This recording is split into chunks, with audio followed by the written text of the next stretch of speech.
And then let me introduce Nico. Nico started coming to the group, I don't know, a few months ago. I don't know, five, six.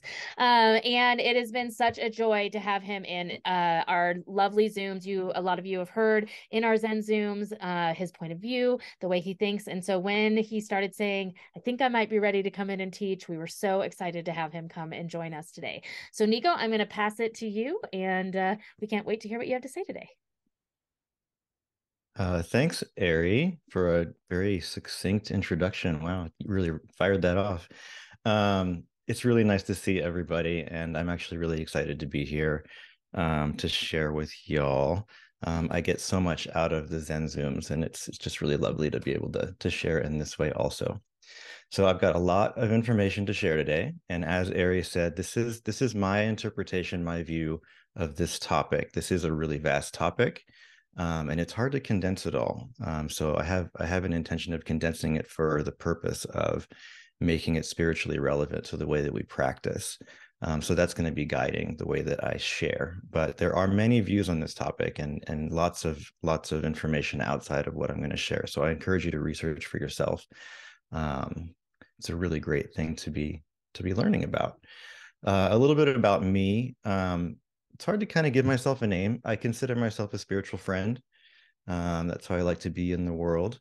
I've been really fortunate to be able to study and practice in a lot of different spiritual traditions and had really wonderful teachers. And it's just a blessing to be able to share with y'all. And I learned so much from the people here too. You're included in that list of teachers. My specialty I consider to be an ability to translate between the languages of different traditions and really communicate the essence that underlies them all. And my interest is in practical spirituality rather than just an intellectual understanding, though that part's really fun. But I'm interested in how to actually embody the spiritual path and how to practice so that our hearts and our lives are transformed. Before I get started, one of the things I'm offering, I'd love to share with you is there's a course starting on March 14th called The Art of Forgiveness. And I'll let Ari pop that into the chat and get information for you about that. I'm really excited. It's going to be a really in-depth class, and you'll have a lot of support in learning different approaches to practice what can sometimes be a somewhat murky and complicated process, which is forgiveness. So send me an email, and I would love to get you connected to that or tell you more about it. Okay. And with that, I think we're ready to start. So I'll start the screen share. Get this going.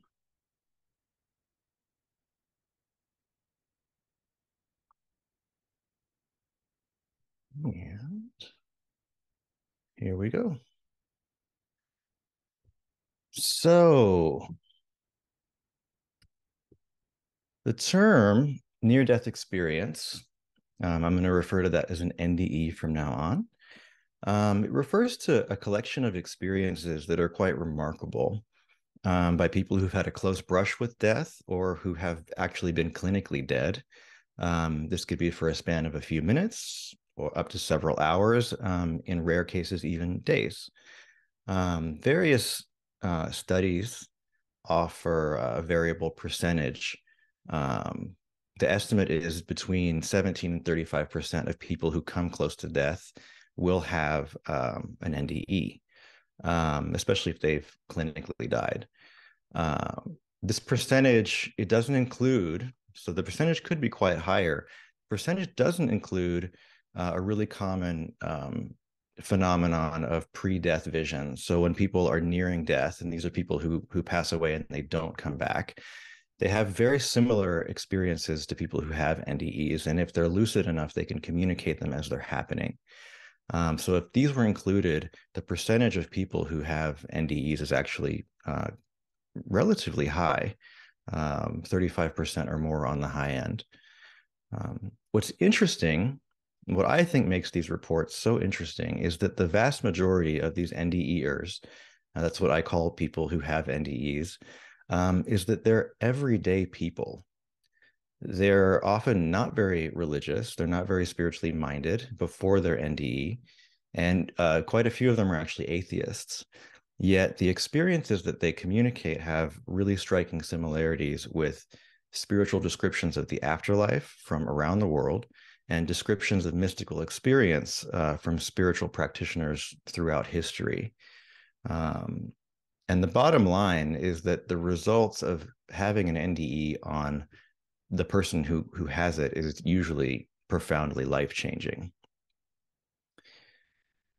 My intention in sharing about this stuff today is a few things. I'd like to offer you just a general review of NDEs, their history, their characteristics, and most importantly, the lessons that they might be offering to us. I find this subject really inspiring, and I would really like to share that inspiration with all of you. I also, and this is a personal belief, I also believe that when we reflect on the profound lessons that the NDE often communicates, and we have open-mindedness and curiosity about it, that reflecting on this information has the potential to really inspire a deep transformation within our own lives, and if we're spiritual practitioners, within our spiritual practices. So even if we haven't had a personal experience of an NDE, we can absorb and learn a lot from these reports that have been generously shared by other people. In this theme, at the end of the presentation, I'd like to present you with a couple of practical reflections to bring some of those insights into our own lives. So again, thanks for being here, and we'll begin with a little bit of history. So the first recorded written account of an NDE is from the philosopher Plato in his book, The Republic, and it's called The Myth of Ur. And the myth of Ur, in short, is about, it's a story about a soldier who died on the battlefield. And as they were about to burn him on the funeral fire, he came back to life. And he comes back with a story that basically is saying that our actions in life have results in an afterlife. That's the earliest recorded NDE experience. And then during the Roman Empire, you have the historian Plutarch and his vision of Timarchus. Timarchus was a man who went to consult an oracle, as they did in those days, as we still do today, actually.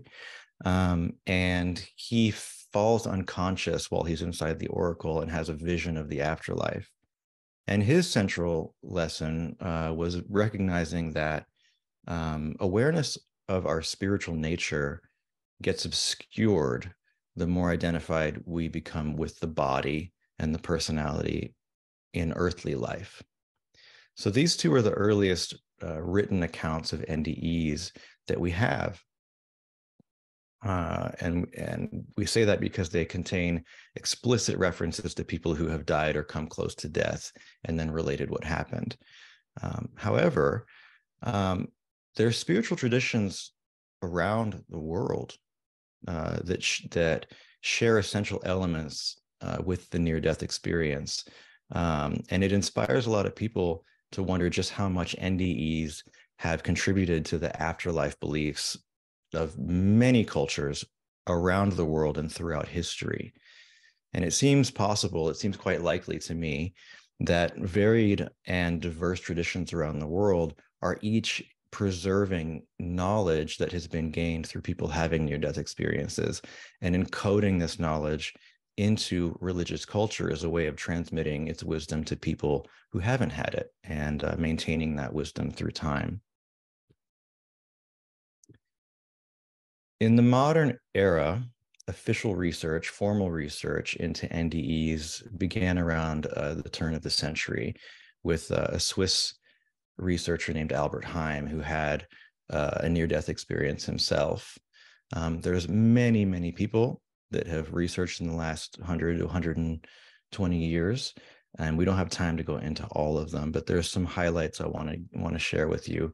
Dr. Raymond Moody is famous for actually coining the term near-death experience in his book, Life After Life, in 1977. And another wonderful researcher followed after him named Kenneth Ring. And together they kind of form the real foundation of near-death research in the 20th century.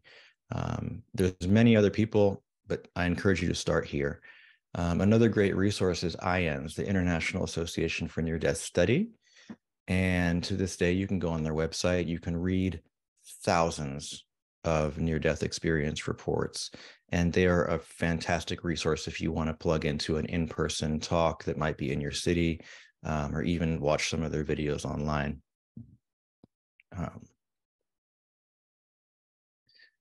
So NDEs, they're pretty wild, and we're going to get into some of their characteristics soon. And there's different views on them. There's a materialist view of the NDE that claims that it's simply a byproduct of the brain shutting down, a lack of oxygen, etc. Another view says it's related to the release of a large amount of dimethyltryptamine, otherwise known as DMT, in the brain at the time of death. So DMT, as some of you might know, is a highly psychoactive substance. It's a psychedelic and has really, really profound effects on consciousness. The issue is that the DMT experience is actually quite different from what people report when they have their NDE. The NDE is really quite vivid. People describe it as more real than this reality on Earth. And reality here seems quite dull in comparison. DMT has very intense effects, really interesting effects. It doesn't tend to recreate an entire world, definitely not a world that seems more real than real. As far as it being a byproduct of brain shutdown, there's a really wonderful case, really fascinating case by a man named Eben Alexander. He wrote a book called Proof of Heaven, and he's actually a neurosurgeon. So it's a great, great source to be hearing about this topic from. He contracted viral encephalitis that basically knocked out most of his neocortex. His neocortex, which is the region of the brain where we think, scientists believe this is the region of the brain that processes memory, processes cognition. His neocortex was just completely destroyed. It was non-functional, and he was in a deep coma. And while his neocortex was non-functional, he had an extensive NDE that hits so many of the features of NDEs. A lot of NDEs just have one or two features. He actually experienced what I consider to be about 70 to 80% of the features that are most amazing to me about NDEs. In addition to that, when he came out of his coma, his healing is nothing short of miraculous. He went from having a severely damaged brain to, at this point, being completely functional, giving talks. He's still a surgeon. Really amazing recovery. So his case really challenges the materialist view that it's only happening in the brain. Related to that is kind of the materialist, it's great spelling, the materialist psychological view of NDE. And that view says it's just a psychological phenomenon. It's a projection of someone's existing religious beliefs at the time of death. And the issue with that is the NDEs often contradict personal religious beliefs quite starkly. It changes people's religious views. And even atheists, people who are completely non-spiritual, have profoundly spiritual experiences that often transforms their worldview as well. And that can't be accounted for through projection of an existing view.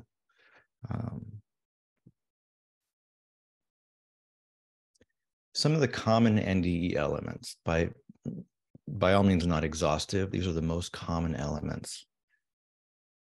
The first is an out-of-body experience. So that means experience of not having a physical body, the absence of pain. There's a sensation of floating upwards out of the body, and the ability to pass through solid objects like walls. Perception is enhanced. So because there's movement, sometimes there's a floating upwards. And there's these really interesting reports like dust on the light fixture or seeing objects on the roof or a balcony that can be verified. The dust on the light fixture is actually a really interesting detail because this is not spiritual, this is not philosophical. It's so mundane as to be something that you wouldn't even notice, yet it is in thousands of reports, something that you wouldn't even think to talk to anyone about. They say, yeah, when I left my body, I was up at the top of the room at the ceiling, and I couldn't believe how disgusting the light fixture was. It's a really common phenomenon. Also fascinating is that people who are vision impaired or blind, they report seeing perfectly, sometimes for the first time ever. And there's no real accounting for this. Something changes during the out-of-body experience. Also fascinating is when they come back to life, they can communicate about conversations they heard, specific things people said, jokes that doctors were making in the operating room. They also report hearing other people's thoughts. There's one report where a surgeon was rushing to save this person who was on the operating table. And as he was rushing down the hallway, she could hear his thoughts. And after she was revived, she told him, hey, this is what you were thinking about. He was just floored. There's no explanation for this. So really fascinating things that happen during the OBE, as they call it, an out-of-body experience. After leaving the body, really common phenomena is the tunnel experience. Entering a tunnel, usually of light, sometimes of sound, but usually light. And this tunnel is a passageway into a very different world, another world. This world has certain features. Usually there's a lot of light. There's otherworldly music that's indescribable in human terms. There's a feeling of unconditional love, complete acceptance, and non-judgment. This is overwhelmingly a super common report of people. This is one of the things that changes people is this experience. They didn't know what love was until they felt this. I've heard it being described as being hugged by 1,000 grandmothers at the same time. It's just this beautiful love that people experience in this world. There's no painful emotions. There's the possibility to experience whatever you wish to experience.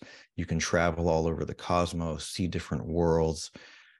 You can have instant knowledge about any question you might have and have an understanding about how the universe works. Now, this isn't always something that people can bring back with them. They say that they are not allowed to bring some of this information back, but they do understand it at the time. And speaking of time, another fascinating aspect is that the sense of time is radically different. Time is experienced as simultaneous. It's a very radically different sense of time in this world.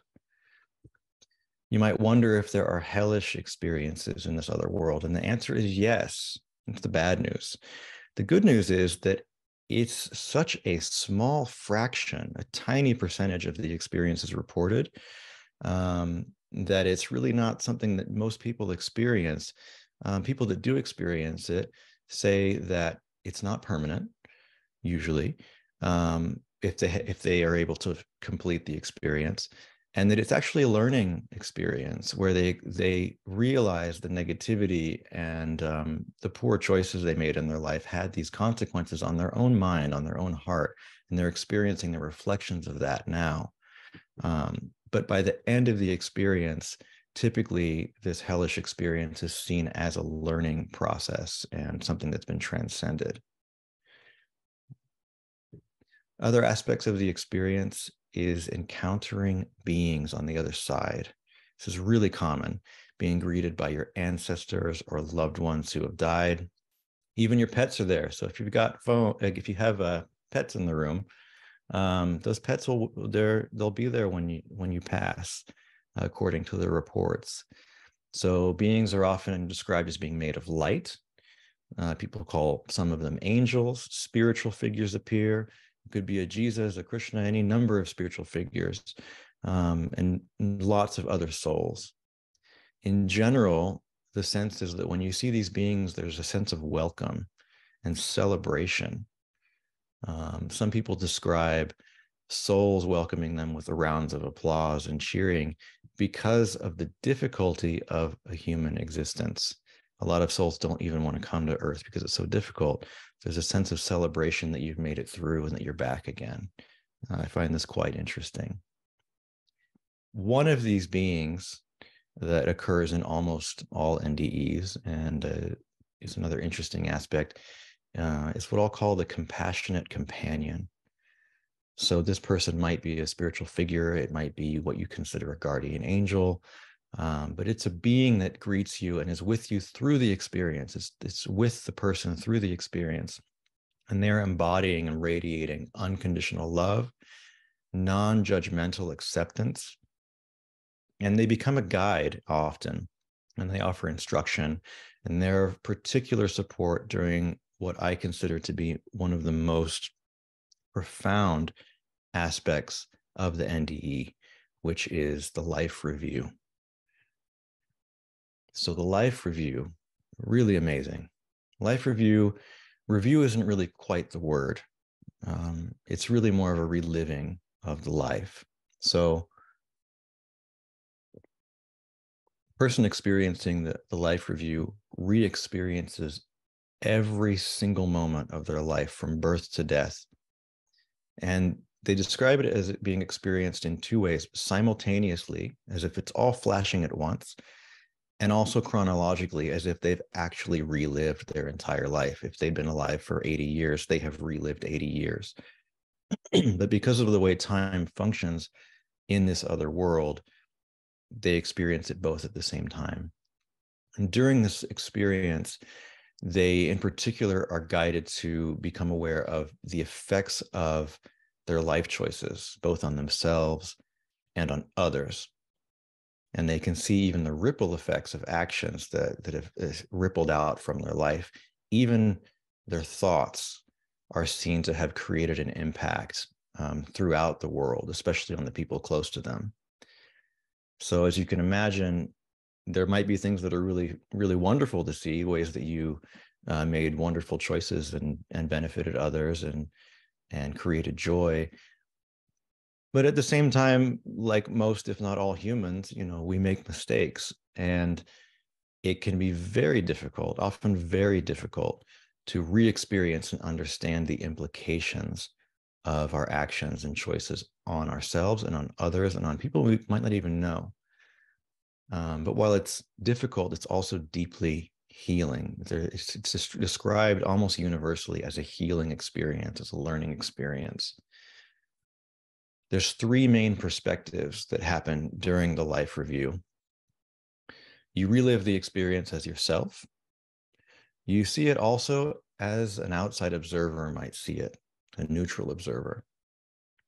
And the third, and the most fascinating, the most interesting to me, the most wonderful, and also the most terrifying, depending on how we've lived, is re-experiencing all of your life as it was felt by the people around you. And you experience it not watching them, but as if you were them. And I find this really fascinating. One of the things that people communicate in their reports from NDEs is the sense that all beings are actually one consciousness, or at least deeply interconnected. And this experience of the life review, this perspective, is a part of what makes people say that. So it is difficult, but the compassionate companion is there to offer support, and they hold a space of non-judgment and love. In that space, there is no possibility at all of avoiding or denying anything that you've done or its effects. In that space of non-judgment, no one is judging you except yourself. This is what the reports say. So judgment only arises from oneself, as there's a very stark recognition that how we live life actually makes a difference. It matters. This insight, maybe more than anything else people report in the NDE, is the most deeply transformational. Because it's so transformational, I would like to take some of the lessons of this experience and put it into a guided practice that we'll experience at the end of this talk. But for now, we'll finish getting through the characteristics of the NDE. So finally, there's a return to the body. And sometimes this is willing, and sometimes it's unwilling. Often it's unwilling. People do not want to go back. When they do want to go back, it's typically because they see that their loved ones need them, they feel that they need them, or they want to try again. They're like, I messed up the first round. Maybe I can clean some of that up.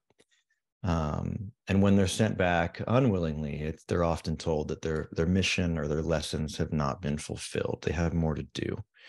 Um, there's difficulties that people experience coming back when they return to the body. The first is deciding whether or not to share their experience. People do not react very well to NDEs in many cases. Medical professionals will actively silence it. Families say, don't talk about that because people are going to think you're crazy. People have been put into mental institutions when they've been persistent enough in talking about it. It's rare, but it has happened.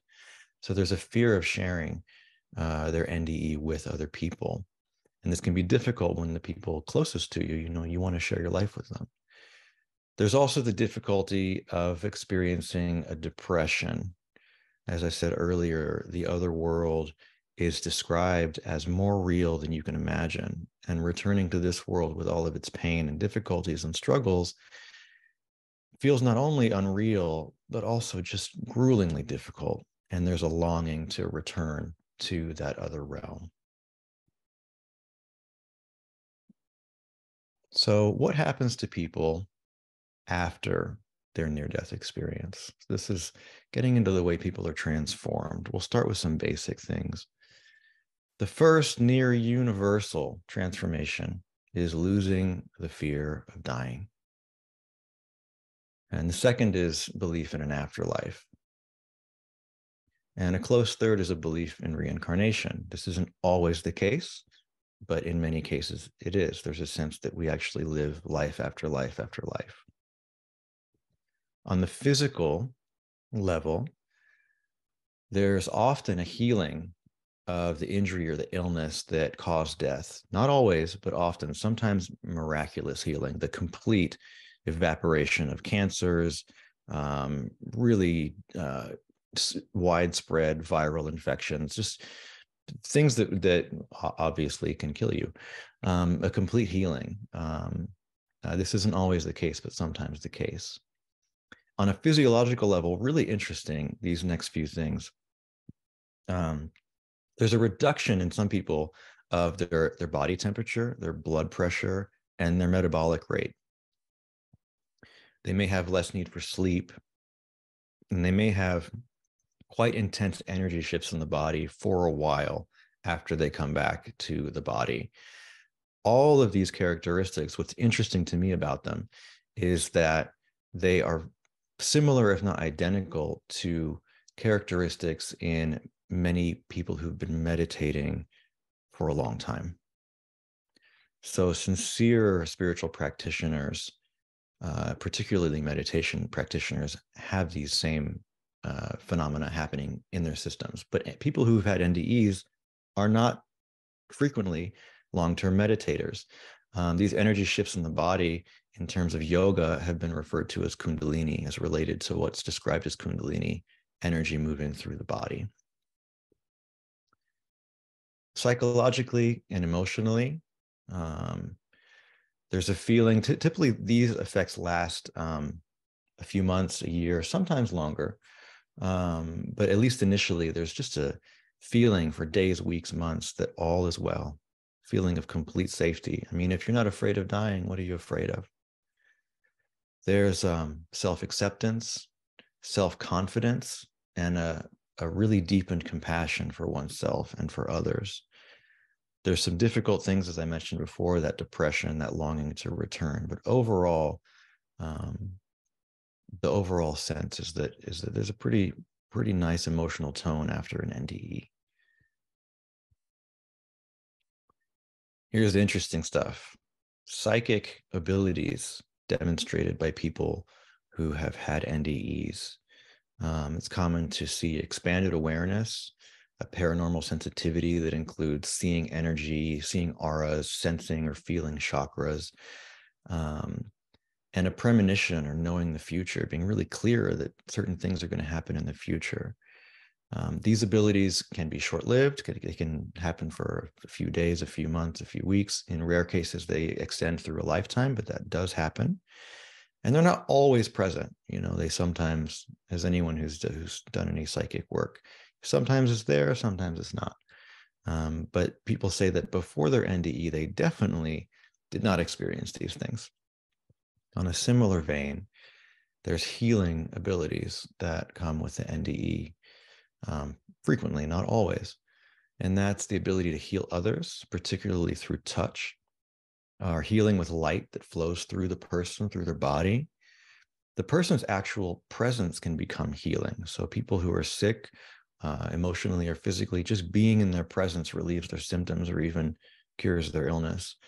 And then the ability to diagnose illness through an intuitive understanding and intuitive awareness. So those are the first transformations. I'd like to get into what I believe are the most essential transformations after a near-death experience. And losing the fear of death, I guess I would include here. So that's definitely one of them. But there's more. So purpose. People who have NDEs often come back with a profound motivation and a sense of a personal mission. They believe that life has a purpose, and it may even have a blueprint, that it was somehow pre-planned, often with their own participation, but that they're here to do something. They have an understanding that all things happen for a reason, and their purpose often involves a concern for others and a caring for the earth. Changes in a person's character and their lifestyle can be revolutionary. A person's character can deeply transform. Some of the most common transformations is a commitment to living in the present. After experiencing this different sense of time and feeling that there's no death to be afraid of, the present moment becomes really precious. It's where it's at. People become non-materialistic and non-competitive. The world and its games don't interest them very much. They see there's something else. So they live a life, they try to devote themselves to love and to service quite often. And they recognize through the life review typically that the effects of their choices in life are going to be experienced later. So they tend to be careful in how they live, careful of how they affect other people, how they affect themselves. And they tend to live from their heart. And finally, in terms of spirituality, people also transform quite a bit. There tends to be, after an NDE, if there wasn't one before, a belief in a loving spiritual source. It's often referred to as God, but certainly not always. And there's quite a few reports of atheists saying, okay, hey, maybe I was wrong on that one. There are some atheists, though, that say they describe it less as God and more like seeing the energy of the universe or a source to be studied or understood more. So nowhere in what I'm sharing am I trying to promote a view that, atheism, non-atheism. I personally believe that all of our descriptions fall short, regardless of what words we're using. But I'm sharing this as interesting. People do tend to believe in a God or a spiritual source. They tend to take on a spiritual rather than a religious worldview. So the dogma is less important than how you actually live your life. At the same time, while dogma is not so important to them, they have immense religious tolerance and even appreciation of other people's religious practices and views. They tend to value solitude, prayer, and meditation more. And they definitely put a focus on love and compassion. And I would also add service to that. And remarkably, also one of the profound effects is seeing that the ability to have peace in the midst of some of the challenges of life seems to be increased because of the spiritual transformations that happen for people. So these transformations on outlook, on character, on lifestyle, on spirituality, they're really revolutionary for many NDE years. Psychic abilities are fun. I don't want to downplay it, but wow, having peace in the midst of any of life's difficulties, that's pretty far up there on my list. And living in a way that's aligned with my heart, that's really the heart of the spiritual path for me. So that's what I'm interested in. But aside from my opinions, after an NDE, people's lives really take on a completely new path and purpose. The experience, in short, is utterly life-changing for most people who have them. So if you're thinking, wouldn't it be cool to have an NDE? I don't know if it would be cool. I don't know if I want to be that close to the actual physical side of dying. I don't know. Anyways, my step aside. But yeah, experiencing things firsthand, it's so transformational to people. A lot of people say, I wish I could experience that too. What I find fascinating, and it's one of the reasons I'm sharing with you today, is the realization that you don't have to have an NDE yourself to experience its effects. This to me is one of the wonders of the NDE. The transformation that people have through simply reading about or listening to NDE reports is remarkable.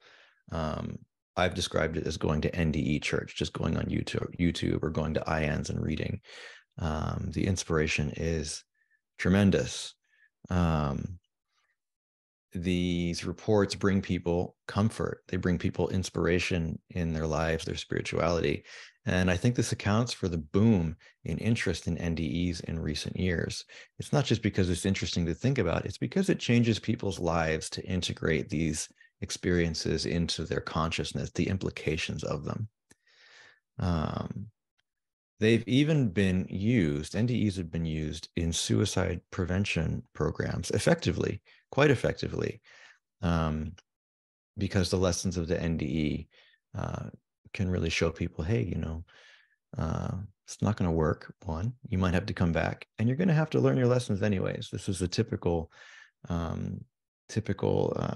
report of people who have crossed over. Some by taking their own life. They say, yeah, I came back because they said, and this is frequent in some of the suicide reports I've listened to. They say, you know, I was given a choice. I could stay here, but I would have to do it over again at some point. I could stay in that other world and rest, but I'd have to come back and try again with the same circumstances.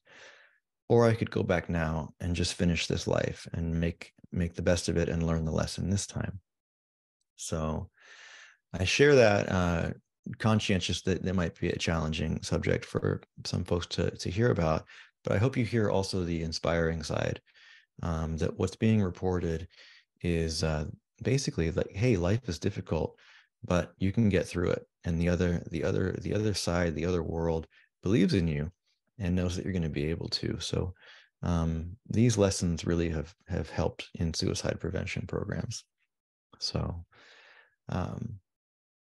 now that we've reviewed the basic characteristics of the NDE, I'm going to stop blah, blah, blahing my own opinions. And I'd like to offer the NDEers an opportunity to speak for themselves in a guided practice. So I'm going to offer you a guided reflection that will present a transmission of some of the things that people communicate when they come back from an NDE, the things that are most important to them. You're invited to take in whatever you like, leave whatever doesn't resonate aside, but really let it in and see what has meaning for you. That's the intention of this exercise. So please get comfortable. I encourage you to close your eyes.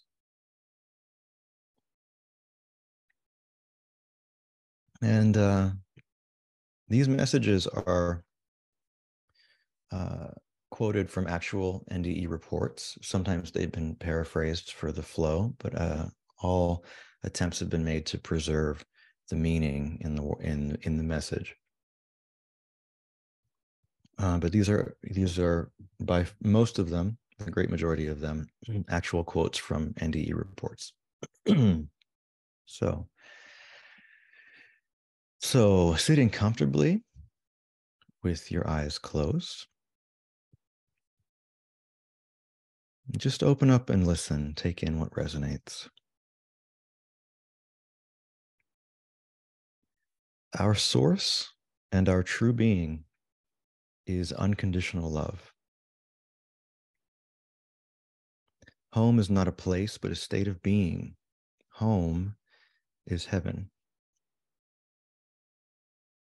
Everything is perfect from the universal perspective.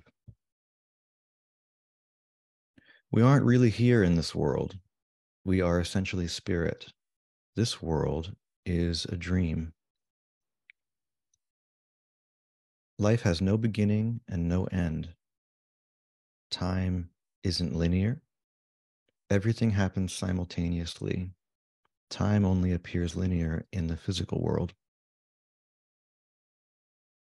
Language relates to physical reality, to time and space. So it falls short of spiritual reality. It can't adequately describe it. All religions have their place, yet the truth is beyond all religious formulas. You are loved, and just as you are, and no matter what. Not because of what you do or what you don't do. We aren't our bodies, and we do not die. We are beings of light. All beings and all of life are interconnected. Life has a blueprint. It has been planned, and with our participation. We have choices to make that determine how our plan unfolds. This world is a place to learn and to grow spiritually. Souls play the game of being human. Souls are friends on the other side and collaborate on life's paths and lessons. And they have different relationships with each other in different lifetimes. The motivation behind choices is what's important and has a ripple effect throughout the universe. Accomplishments, accumulating knowledge and possessions, this is not important. The life review will show us what we left incomplete in our life plan. We will experience the results of how we lived. We experience how we affected others. And we remedy our mistakes from life to life. Our purpose is to love. How you love is what matters, not if others love you. Spread love everywhere you are. Sometimes people don't share love for fear of not getting it back. Share love no matter what. The vibratory tone within your heart is what matters. The tone of our hearts is our creative power. Whatever you do, do it with love. We are here to remember the divine we really are. The truth is within us, in our hearts, not outside ourselves. All learning is remembering. Be grateful for everything. Appreciate things for what they are, not for what you wish they could be. Don't judge anyone. Don't be concerned about what others think of you. A life oriented towards materialism and competition is missing the point.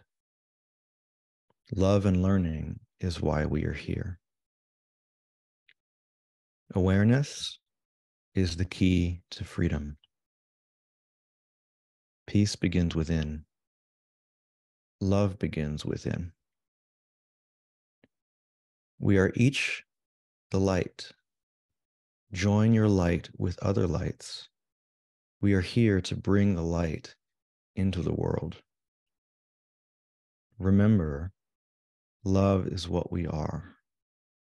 Everything, everything is love.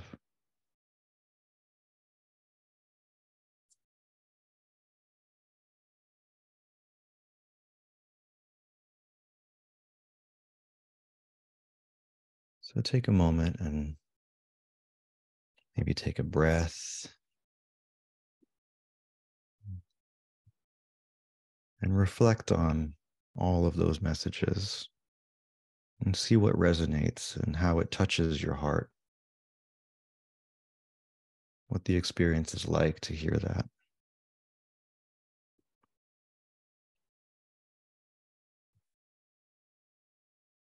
And since we're already here in a meditative space, we'll just flow directly into the next practice. So the following practice offers an opportunity for you to imagine what it might be like to experience your own life review. So during the practice, you'll be invited to review a chapter of your life. Please choose a period that does not involve great intensity or difficulty. You can do this simple practice over and over again later. You can go deeper later if you wish. So you can do that later. For now, stay simple. So this practice can be of benefit if done many times. I encourage you to try it out if it resonates. So again, get comfortable with your eyes closed. And imagine what it might be like to float up and out of your body. Stepping outside of time and outside of space into a beautiful place filled with gentle light and feelings of peace, where you're surrounded and filled with the presence of unconditional love and acceptance. You feel calm and safe.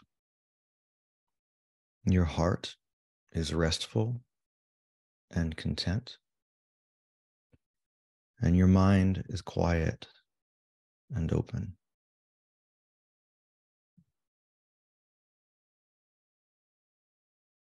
And imagine a wise and compassionate being appearing with you. They could be in front of you, beside you, behind you. You can place them where you wish. They're with you. And you know that they're a friend and that they love you. It could be a spiritual figure, a guardian angel, a loved one on the other side, ancestors, a teacher. You feel safe in their presence. You feel welcome. And now this being gestures towards something. And when you look, what you see is a vast movie screen stretching out before you. It fills your entire field of vision. And on that screen, you see scenes from your own life unfolding. And you settle in, you get comfortable. And with the compassionate companion at your side, you begin to watch all the chapters flow by, as though you're both watching it and reliving what you see. Now allow your attention to settle on one chapter.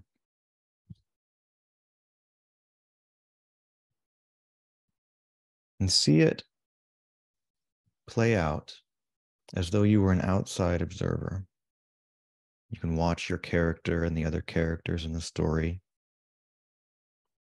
And from this vantage point, you can see really clearly all of the causes, all the various conditions that flowed together to allow this story to happen as it did. Notice what you feel and what insights arise.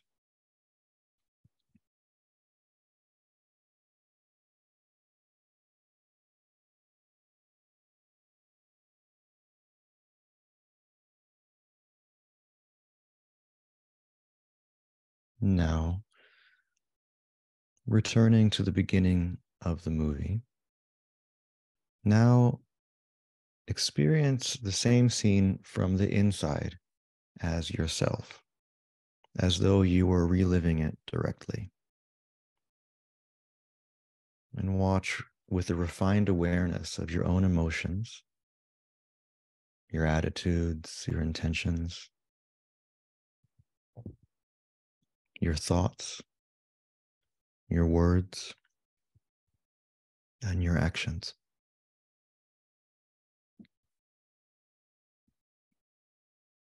Notice what you feel and what insights arise.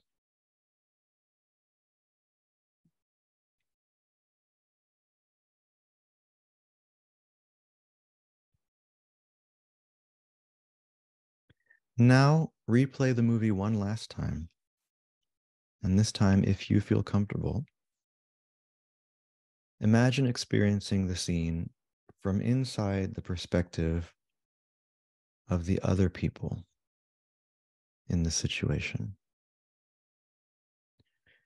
as though you were living their lives and feeling what they felt, as though you were them.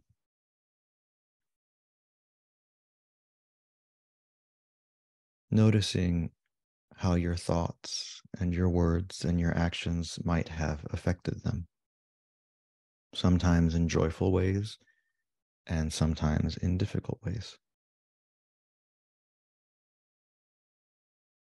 Notice what insights arise.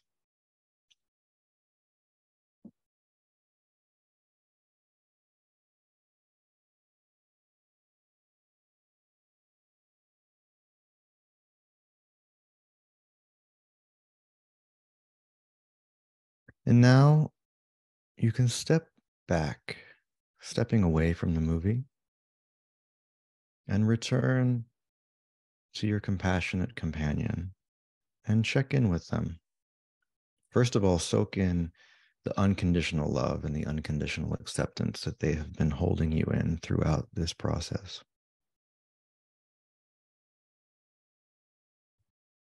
And together, take a moment to recognize what you learned. Notice if any judgment arose for you in this experience. Remember, your companion isn't judging you, only holding you in love. Any judgment arises only from your own mind. Follow your companion's encouragement to be gentle with yourself and rest in the atmosphere of unconditional love. Remember, you are loved unconditionally.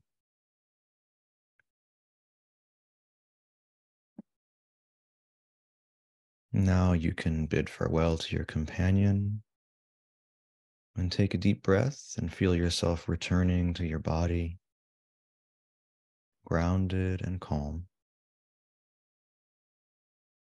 And leaving your eyes closed for just another moment, reflect. Reflect on what you learned through this experience. How might it inspire you to live now, today, in this chapter of life, and in the chapters to come? What might you do differently? And what might you do the same? How would you choose to live based on this experience?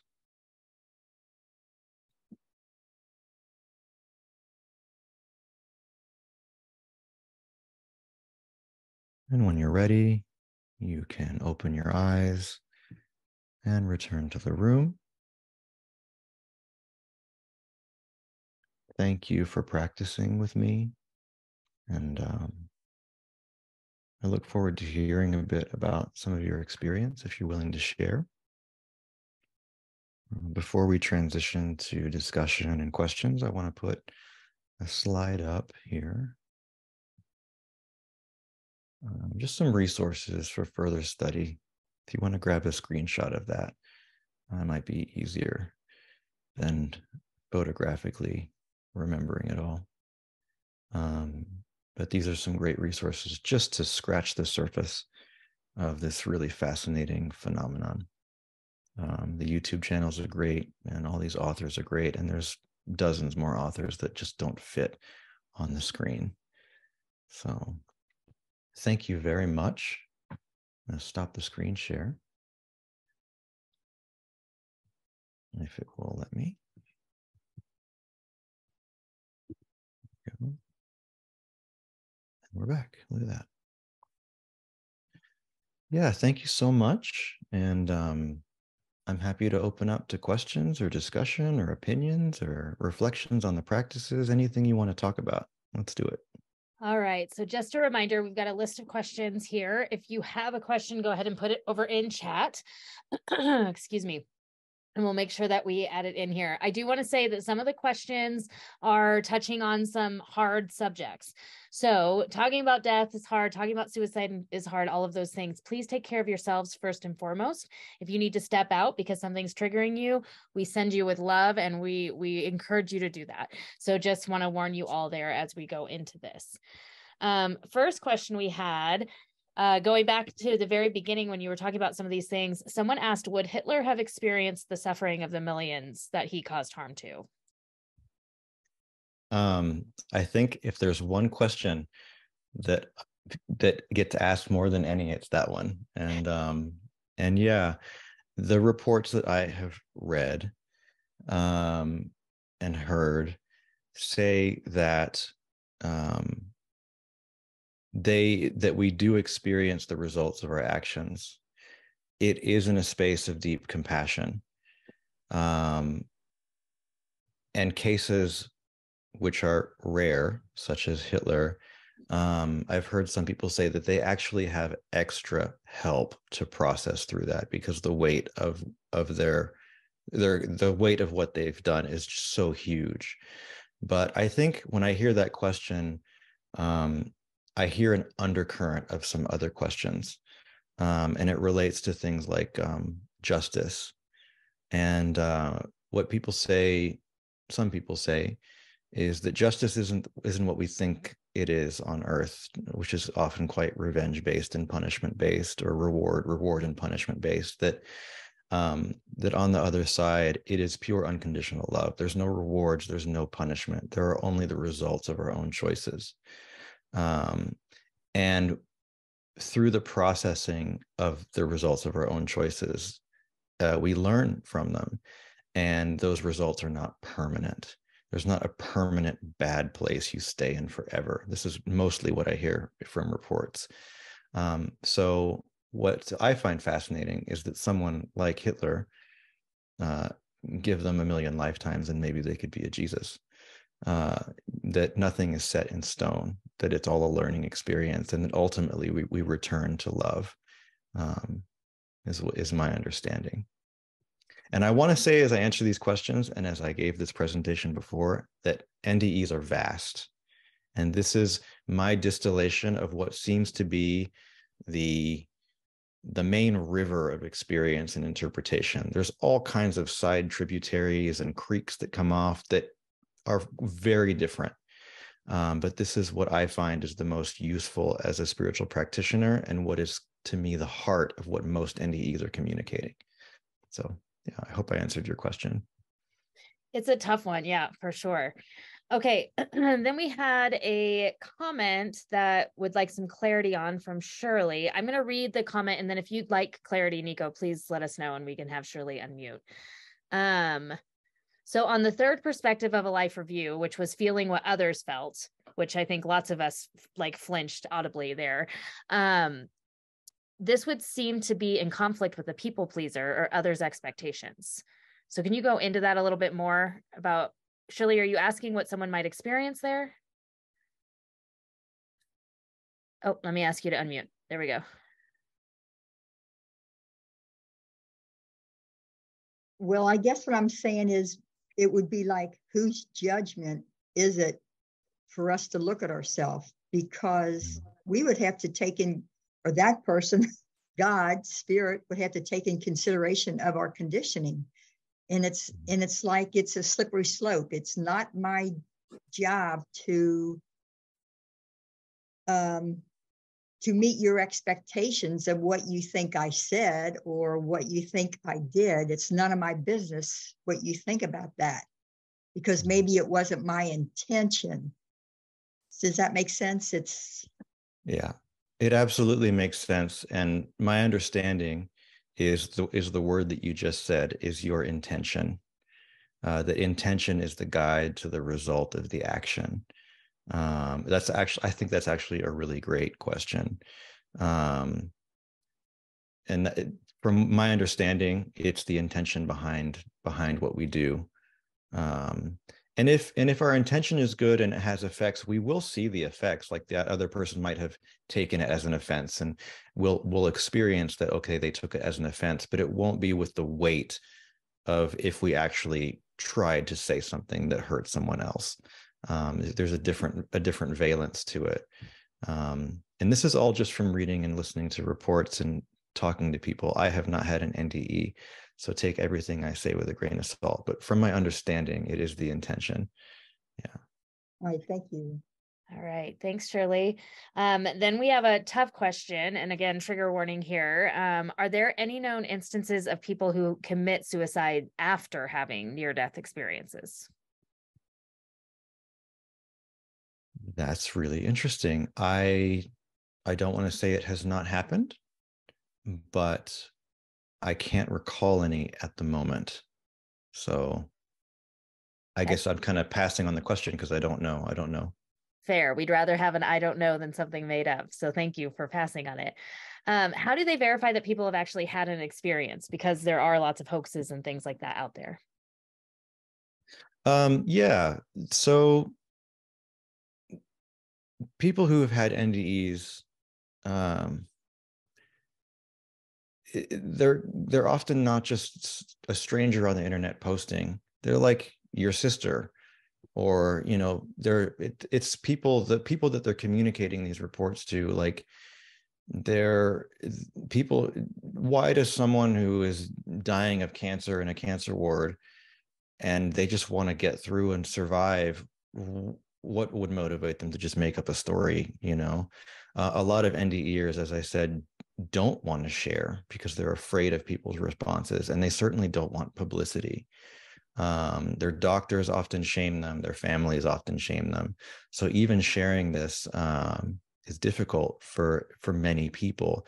Am I going to say there's no hoaxes out there? Well, there's hoaxes in all fields, but when you're looking at 20,000 reports, the likelihood that 19,000 of them are hoaxes is probably not very likely to me.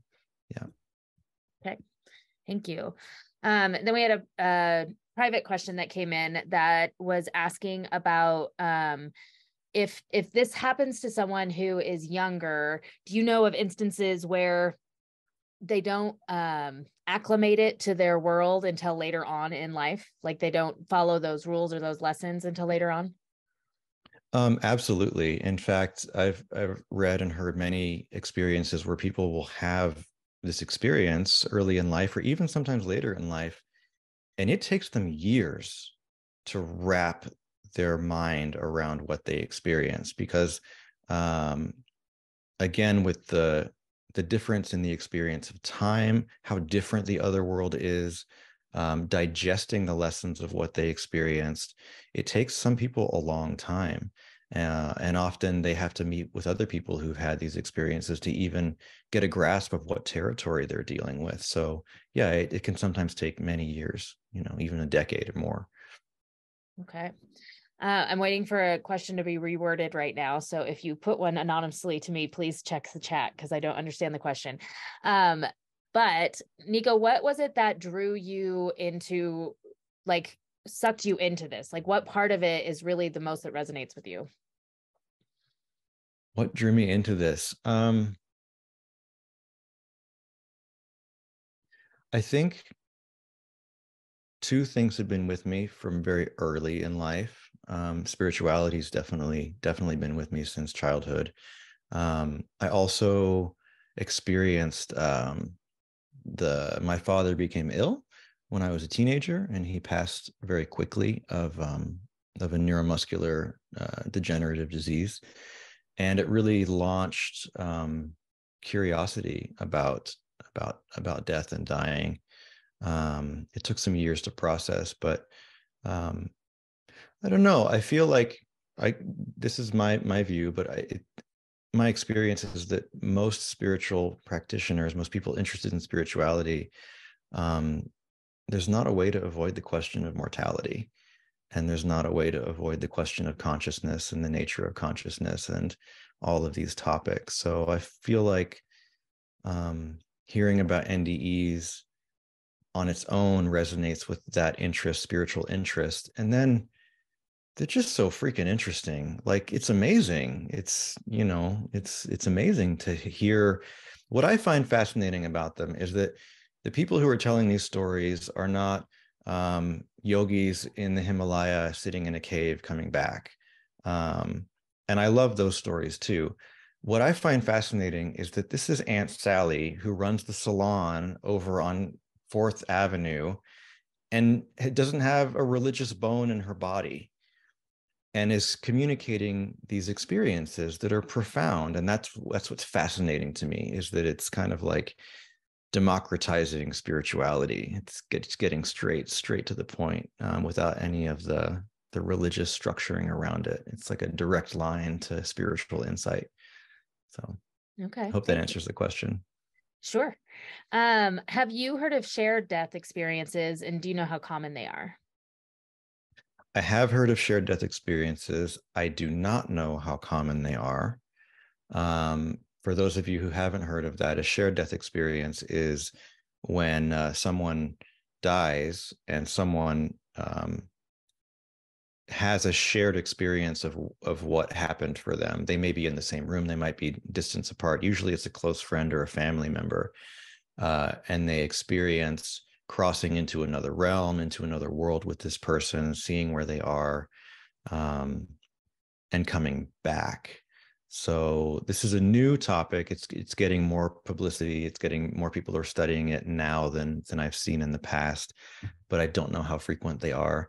I can tell you this, that one of my interests has been pre-death visions, and people, especially hospice workers, are just a fountain of information about what happens when people are on the verge of dying. The things they see, the things they talk about. They often see loved ones who have passed appearing in their room. They have conversations with them. They see into other worlds. This is though they're between worlds. Also fascinating is that children under the age of 3 or 4 who are in rooms with the dying report seeing the same things. When they get a little older, they lose the capacity to share in those visions. But when they're young children, they can share in those near those pre-death visions of the dying. So, yeah. Wow. Yeah, very interesting. Okay, so can you just speak more to justice? And when you talk about justice, and I think this is back to when you were talking about Hitler, like, what does that justice look like? Is it like what we experience here? Is it different in that situation? Can you just speak more on the justice concept? And I hope I'm getting Yeah, the question right. sure. And I'm going to preface this with this is my view based on what I understand. So I'm not wearing the heavenly judge robes or anything. My understanding of justice is this, and this is my own, also filtered through the NDE. This isn't just my opinion; it's connected. The sense that I get is that justice is a human obsession. We keep tallies in our relationships. We measure. We like certain things. We don't like other things. And when we feel unpleasant things, someone is to blame and someone needs to be punished. And if we feel pleasant things, then someone needs to be rewarded. And this is a human intellectual construction of justice. I'm not sure that outside of this human realm, that's how it works. I think actually within this realm, although we have a conviction that that's how it works, I don't believe that's how it works. Rather than justice, I see the situation more as, imagine you are a loving parent and your child uh, takes a box of crayons and draws a dinosaur on the wall, you know, uh, they're just doing it because they don't know. They don't know how they don't know the effects of like, okay, now we're going to have to repaint the wall. And if you do it to someone else's wall, they're going to get upset, and they don't understand. And that's essentially what we do when we make mistakes. So we choose to do harmful things out of ignorance, um, often because the crayon example doesn't apply as well. But when we make choices that are harmful to ourselves and others, we typically do that out of a place of not seeing clearly, not seeing ourselves clearly, not seeing others clearly, and being so concerned with our own discomfort that we'll do anything to make it stop. So that's why I say a harmful word to defend myself, because I'm uncomfortable, because I feel hurt. It's why I would steal something, because I'm uncomfortable and I want to fix it. And I don't care who suffers as a result of it, because my discomfort's coming first. And I need to take care of it. So in that sense, what is justice? You know, a loving parent, I don't think wants justice. I think they want the child to learn and say, hey, I think you're not seeing things clearly. Why don't we take a look at this and see what's going on? And through that expanded awareness, the mistaken perceptions that create harmful behavior are dissolved. And there's no need for punishment, because the person sees, oh, that really hurt people. I'm really sorry about that. How can I do things differently and do it better? So that's my understanding of justice, which to me isn't justice. To me, it's love. I feel like bottom line lesson of all of these experiences, one thing, and that's love. And for me, bottom line lesson of spirituality for me is love. So it's all connected in that sense. Justice, I don't know. I don't know if we need to play that game. All right. Thank you. Can you say more about all learning is remembering? Yeah, I love that someone asked that. Um, yeah. So I think the word learning is the key piece here. So learning has different levels. There's intellectual learning, and that's kind of an accumulation and an analytical processing of thoughts. These are mental constructions. They're made of ideas. They're human phenomena. They happen in the human mind and the human intellect. Um, Learning in the sense of that statement is not about accumulating information. And the closest I would say of a path to the kind of learning that's being talked about is meditation or meditative awareness. That isn't about thinking, it's about resting into the consciousness itself, resting into the awareness itself, actually dropping a lot of the ideas of who I am, who someone else is, what the world is, dropping all of those things away and seeing what's left, not as an idea, but as a direct experience. And tuning in deeply to that direct experience is what I believe is the learning that's being referred to when they say all learning is remembering. It's remembering who you are, remembering what you are, remembering what the world is. And again, I'm going to come back to love on that one. All right. Once people go into the other world, do they report contact with people in this world, like ability to see or know this world, or the ability to affect what happens in this world? Yes. Yes to the first part. To the ability to affect what happens, I have not heard a lot of reports of that, but definitely people having an out-of-body experience, visiting their loved ones, being in the room, trying to communicate with people, often frustratingly because they can't hear them. But yeah, they see people, they can be close to people. Not only can they see and hear you, they can hear your thoughts. They see you much more clearly than they saw you when they were in the body. The body is it's like a filter that filters out a lot of the awareness, but leaving the body, the perceptions are vast. One element of that perception that I find interesting too is the description that perceptions are in 360 degrees simultaneously, which is hard to imagine, but it's what people report. Their vision is 360 degrees, their hearing is 360 degrees, and they can be anywhere at any moment. Time and space just function very differently. But the short answer is yes, people can interact or at least be around the living. I haven't heard a lot about affecting them. Okay. Did more NDEers have a fear of death pre-NDE, or fear of death wasn't particularly a thing for most of them? I don't know if I have the answer to that. I don't know anyone who is like chipper about going to their death anytime soon. So I would assume most people, most human beings have a fear of dying. I feel like it's one of the more primal fears that we have. And to not fear death, there's different ways to not fear death. There's ways to not fear death on the basis of a philosophical belief. And then there's not fearing death because you really don't fear death. You're not believing in it. Like knowing, no, I'm not going to die. And I think that's the difference, is kind of putting the gamble on it's not a big deal, as opposed to having the experience of knowing that it's not a big deal and really not being afraid of it. And sometimes actually looking forward to it. Okay. Can you speak to the similarities of out-of-body experiences to near-death experiences? We've got a few people who feel like they're experiencing some of the same things. Yeah, so this is a good question. A lot of the elements of the NDE are experienced by people who don't have NDEs. So there's mystical experiences have a lot of these qualities. I think now the terminology is spiritually transformative experience. They call them STEs. Some of that includes out-of-body experiences. Any of the elements of the NDE that I have shared with you can be experienced without an NDE, and they're labeled as STEs. They're less. Let me scratch that.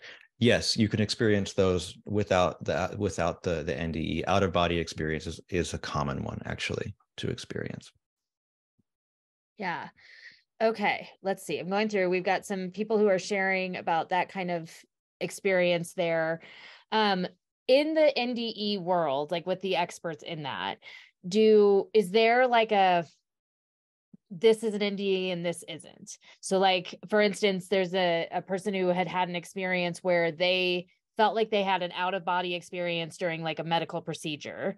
And one person would call that a near-death experience, and one person would say that wasn't a near-death experience because they didn't go through all of the criteria. So what are your thoughts on the criteria, I guess, and who gets to say they had a near-death experience? Yeah, I wish I had a list of there is a list of criteria for near-death experiences.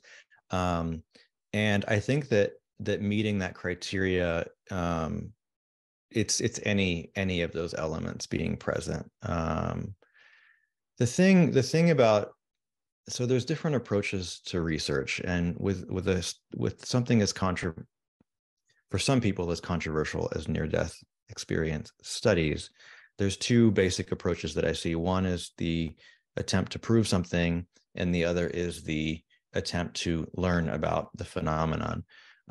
So you could create all kinds of arbitrary, you have to meet these 4 benchmarks until I say it's real, which to me isn't necessarily science. It's more like categorizing based on bias. But I feel like people studying NDEs, and they are very sincere, some have spent an entire career doing it, tend to be in the camp of, we just want to learn as much as we can. And if you have any information that could increase our knowledge, we will let it in and study it. So, yeah. Okay, awesome. I think we get caught up in labels often, and what is this and what is this? So it's an interesting question for me too. Do you think that people have to have been reincarnated to have this experience? I have my own beliefs, which I think don't really matter. Some people who have NDEs are very convinced that absolutely, there's reincarnation. I forgot to mention this in some of the characteristics of people. A common characteristic is being as having memories of past lives. So there are NDEers who have very clear memories of past lives, but not all NDEers ascribe to the idea of reincarnation. On that note, I wanted to just mention briefly a related field, which I also find fascinating, a crossover field, which is the study of past lives, and particularly past life memories in children. Because children don't have a reason to make this stuff up. A 4-year-old, 5-year-old doesn't really, he's not going to get on Entertainment Tonight anytime soon.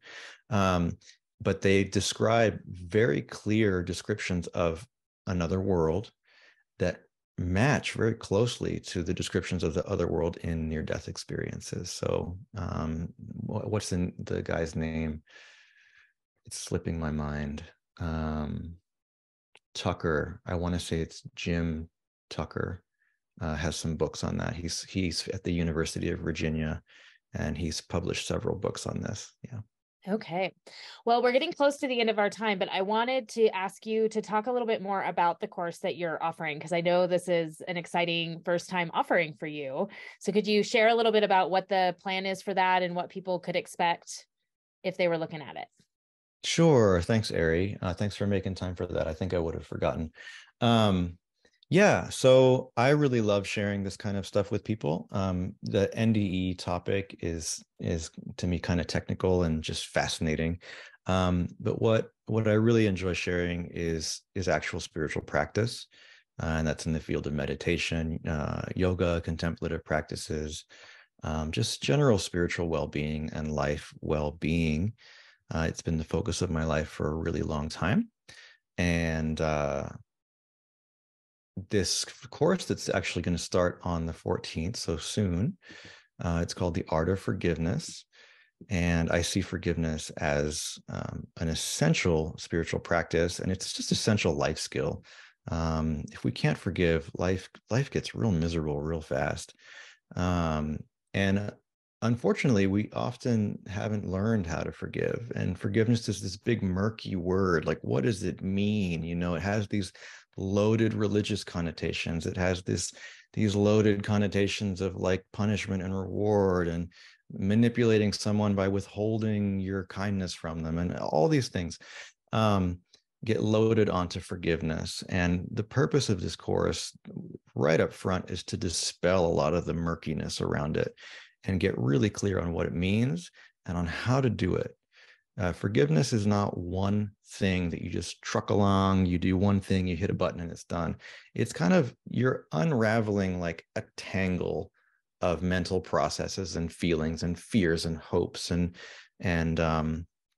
all kinds of things. And to make it more fun, they're tied in with a lot of painful emotions. So it's hard to do it. We'll stop, we think we've done it, but then no, it's back. And this course is really designed to take you step by step through really in-depth classes and giving really clear practices, guided practices, some writing practices, some reflections, and walk you step by step through 10 classes over the course of 5 weeks to forgive. And there's going to be an 11th bonus class on repairing relationships and reconciling.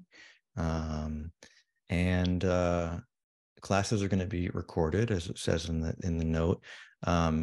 Your privacy will be ensured. It's going to be on an online school. The only people who are going to watch the videos are other participants. And I'm going to do my absolute best to wrestle the technology so that it only records me and my audio. And yeah, so if you're worried about the recording, know that I'm doing everything I can to protect your privacy. As the inaugural course, it is going to be offered freely. And your support is super, super appreciated. It's a pay it forward system to help support future students and other course offerings. But as the inaugural course, I really want to offer it freely. And any contributions are more than welcome with a very grateful heart. I really appreciate it. This course took a lot of work to put together, and I'd love to see you there, whether you can contribute or not. I'd love to see you there, and I'd love to get your feedback. So awesome. And for those of you who are watching this on a later recording, Nico's email address will be in the notes for this recording, and you can reach out and find out if that course is available again if you've missed the 14th of March of 2023. So we are going to wrap this up now. I want to say thank you so much to Nico for being here and sharing his amazing insight and his point of view. And thank you, Nico, for holding space for people who had different point of views, and for all of you for holding space for one another. So grateful for that. Make sure you are checking the Awkwardly Zen meetup page as often as possible, because we're constantly doing things. And for those of you in the level up membership or the higher membership, remember that we have a talk about tonight, or in an hour and a half. So come hang out with us, and we'll have that for those who are part of that paid membership. And you can find out more about that on awkwardlyzen.com. Thank you guys so much for being here, and we'll see you next time. Bye.